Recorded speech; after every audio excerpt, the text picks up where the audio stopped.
Okay, we now have a solution that will switch out your metal-based glides into a felt-based product that will protect your wooden chairs and wooden floors from scratching. You remove the old nail glides, sometimes they're nails, sometimes they're buttons. Remove that. A lot of people will go to Home Depot and buy these felt peel and stick glides that just never work. They never stay. They come right off. We've developed this tubular nail glide that will not split your wood. It's designed not to split your wood.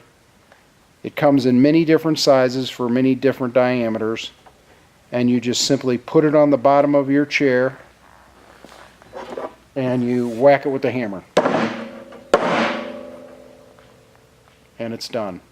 You do that on all four legs and you got a solution that'll last for years.